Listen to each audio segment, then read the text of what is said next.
Assalamualaikum warahmatullahi wabarakatuh. Dalam video pembelajaran kali ini kita akan membahas tentang sifat kualitatif larutan, yaitu yang kita bahas tentang kenaikan titik didih larutan atau delta TB dan penurunan titik beku larutan. Biarpun dalam pertemuan kali ini kita hanya membahas tentang kenaikan titik didih larutan atau delta TB-nya. Oke. Apa sih yang dimaksud dengan sifat kualitatif larutan? Sifat kualitatif larutan yaitu sifat larutan yang hanya bergantung pada konsentrasi partikel zat terlarut, tetapi tidak bergantung pada sifat zat terlarutnya. Nah, sifat kualitatif larutan itu meliputi 4 sifat. Yang pertama ada kenaikan titik didih larutan, yang kedua penurunan titik beku larutan, yang ketiga penurunan tekanan uap larutan, dan yang keempat ada tekanan osmotik larutan. Nah, perhatikan gambar yang di bawah ini merupakan beberapa contoh dari sifat kualitatif larutan. Ini biasa kita ketemu yaitu es krim. Nah, pada pembuatan es krim ini menggunakan prinsip dari penurunan titik beku larutan. Kemudian ini contohnya pada daerah-daerah yang memiliki iklim dingin, di mana pada saat musim salju maka jalan raya akan tertutup salju. Nah, untuk menghilangkan salju biasanya dengan cara menaburkan garam sehingga salju yang ada akan mencair. Nah, yang ketiga ini gambar pada saat kita membuat sayuran. Pada saat membuat sayuran biasanya kita akan mendidihkan air dulu. Air yang kita didihkan sebelum kita tambahkan dengan santan atau sayuran itu akan lebih cepat mendidih dibandingkan dengan kalau sudah langsung dikasih dengan garam, santan, dan seterusnya. Oke. Nah, sifat kualitatif larutan itu akan dibagi menjadi dua, yaitu sifat kualitatif larutan elektrolit dan sifat kualitatif larutan non-elektrolit. Apa sih perbedaan dari sifat larutan elektrolit dan non-elektrolit? Nah, ini hanya mengulang di materi kelas 10, yaitu apa sih larutan elektrolit? Pada larutan elektrolit, kalau kita larutkan dalam air, maka akan terion menjadi ion positif dan ion negatif. Sedangkan pada larutan elektrolit, jika dilarutkan dalam air tidak akan terion. Kemudian yang kedua, pada larutan yang elektrolit, jika diuji daya hantar listriknya, maka akan menghantarkan arus listrik. Sedangkan larutan non-elektrolit tidak menghantarkan arus listrik. Kalau kita lihat dari harga alfa atau derajat ionisasinya, larutan elektrolit akan memiliki alfa lebih dari 0 kurang dari 1. Sedangkan pada larutan yang non-elektrolit, alfanya sama dengan 0. Nah, sekarang contoh-contohnya. Contoh larutan elektrolit yaitu larutan-larutan yang terbentuk dari lautan asam, kemudian larutan basa, dan garam. Contohnya asam itu HCl, basa itu NaOH, dan garam contohnya NaCl. Kemudian contoh dari lautan non-elektrolit yaitu ada alkohol yang rumus molekulnya ada C2H5OH. Kemudian ada glukosa C6H12O6, urea CONH2 dua kali, dan sukrosa C12H22O11. Nah, kita bisa menghafalkan, ini merupakan hanya beberapa contoh dari larutan elektrolit yang sering kita bahas.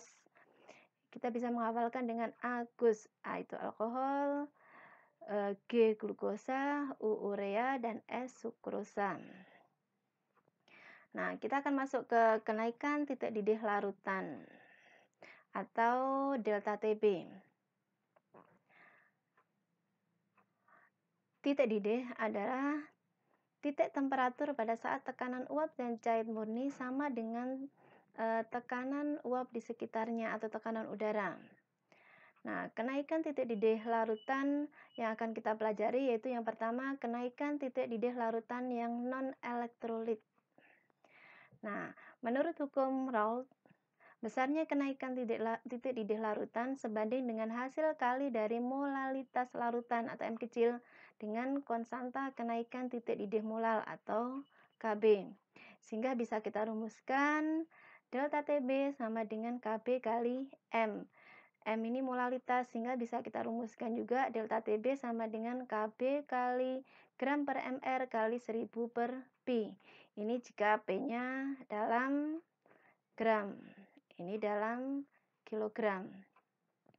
Delta Tb merupakan kenaikan titik didih larutan, Kb konstanta 0 derajat Celcius per molar satuannya, M molalitas, G massa zat terlarut, Mr massa molekul zat terlarut atau Mr, P sama dengan massa pelarutnya.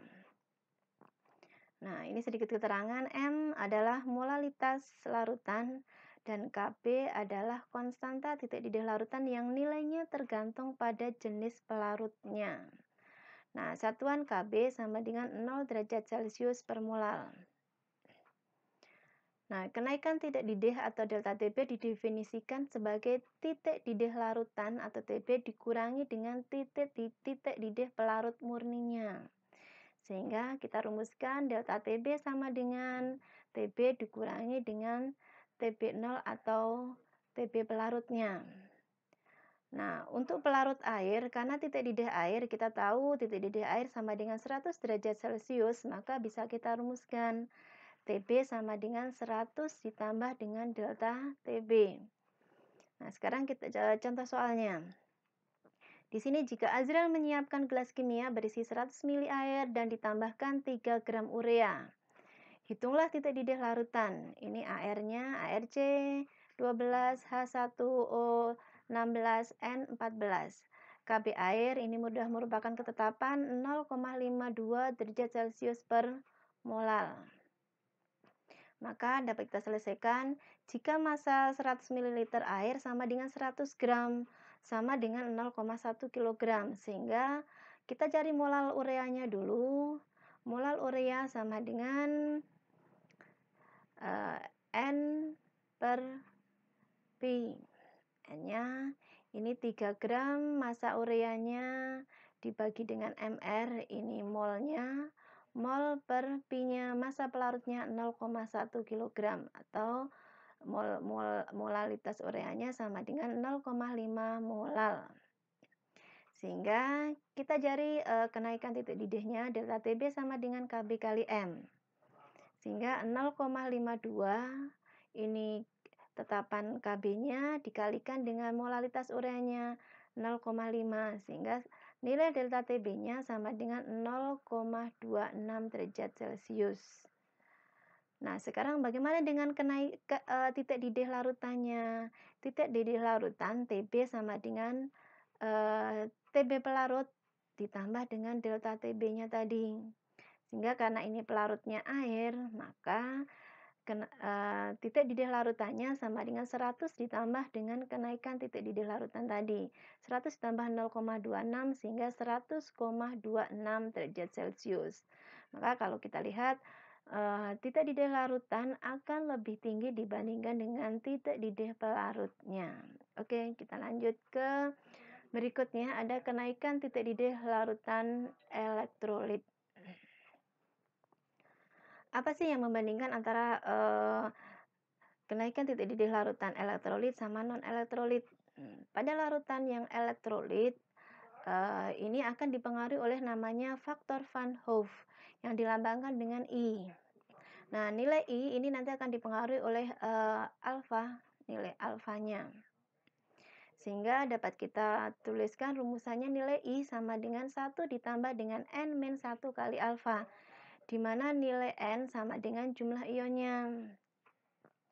Nah, pada elektrolit kuat akan memiliki nilai alfa sama dengan 1, sehingga kalau alfanya sama dengan 1, maka nilai I akan sama dengan jumlah ionnya. Contohnya misalnya INaCl, karena NaCl memiliki jumlah mol ion sebanyak 2, maka nilai I-nya sama dengan 2.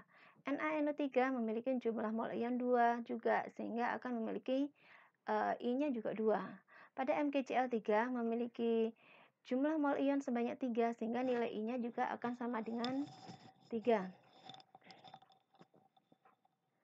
Nah, sedangkan untuk elektrolit yang lemah, maka alfanya lebih dari 0 kurang dari 1. Nah, ini bagaimana kita mencari jumlah mol ion pada larutan yang elektrolit. Misalnya pada NaCl. NaCl jika dilarutkan dalam air, maka akan terion menjadi Na+ ditambah dengan Cl-.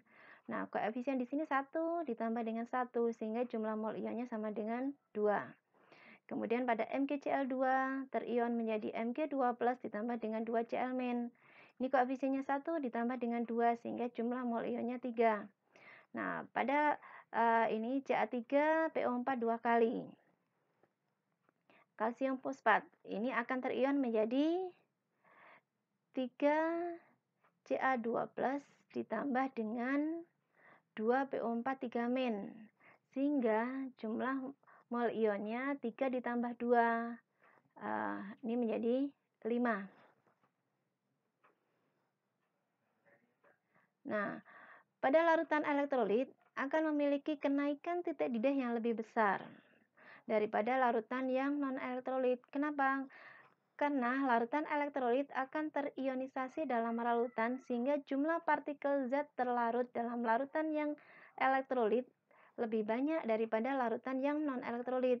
Selain itu, kalau kita lihat dari gaya antar molekul pada larutan elektrolit itu lebih kuat dibandingkan dengan larutan yang non-elektrolit.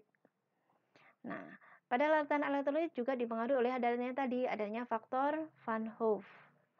Nah, sehingga kita bisa merumuskan kenaikan titik didih pada larutan elektrolit delta Tb sama dengan Kb kali M kali I, faktor Van Hoff-nya tadi, atau delta Tb sama dengan Kb kalikan gram per mR kali 1000 per I kalikan I, yang nilainya tadi 1 ditambah dengan N-1 dikalikan dengan alfa. Alfa merupakan derajat ionisasinya. Delta Tb ini kenaikan titik didih larutan, Kb merupakan konstanta, M merupakan molalitas zat terlarut, G merupakan massa zat terlarut, Mr merupakan massa molekul zat terlarutnya, P massa pelarut, dan I merupakan faktor Van Hoff-nya. Nah, contoh soalnya misalkan di sini jika Budi menyiapkan 100 ml air dalam gelas kimia dan ditambahkan 5 gram NaNO3. Hitunglah titik didih larutan tersebut. ARO 16, N14, Na23, dan Kb air sama dengan 0,52 derajat Celcius per molal. Maka penyelesaiannya, kita lihat dulu massa pelarutnya, massa airnya sama dengan 100 ml, itu sama dengan 100 gram. Sama dengan 0,1 kg.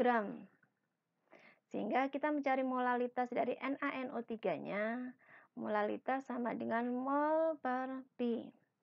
Nah, kita lihat mol sama dengan gram per mR-nya, massa NaNO3-nya sama dengan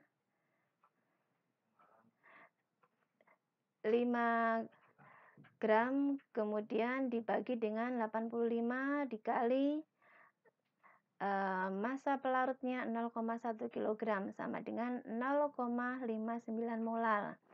Sehingga kalau kita ionkan untuk NaNO3 terion menjadi Na+ ditambah dengan NO3-, sehingga jumlah mol ionnya di sini ada 2, sehingga N-nya sama dengan 2. Sehingga I sama dengan 1 ditambah dengan N-1 kali alfa. 1 ditambah 2-1 kalikan 1, alfanya 1 derajat ionisasinya, karena ini merupakan elektrolit kuat. Sehingga 1 ditambah 1 sama dengan 2, atau sebenarnya sama aja. Pada saat jika alfanya sama dengan 1, maka nilai N akan sama dengan jumlah mol ionnya tanpa kita hitung ini. Sehingga delta Tb sama dengan Kb kali M kali I, sama dengan 0,52 derajat Celcius, tetapan konstanta airnya Kb airnya dikalikan dengan molalitasnya tadi 0,59 dikalikan dengan faktor Van Hoff I-nya 2. Sehingga nilai delta TF ini nilai delta TB-nya sama dengan 0,52 dikalikan 0,59 dikalikan 2 sama dengan 0,614 derajat Celcius.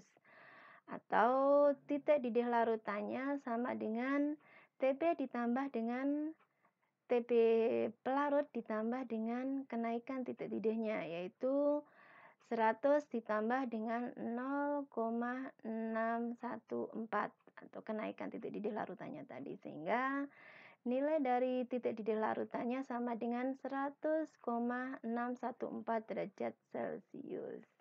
Oke, dalam pertemuan kali ini mudah-mudahan bisa dipahami, dan kalau misalnya masih ada beberapa pertanyaan, kita akan bahas dalam diskusi kelas. Oke, terima kasih. Wassalamualaikum warahmatullahi wabarakatuh.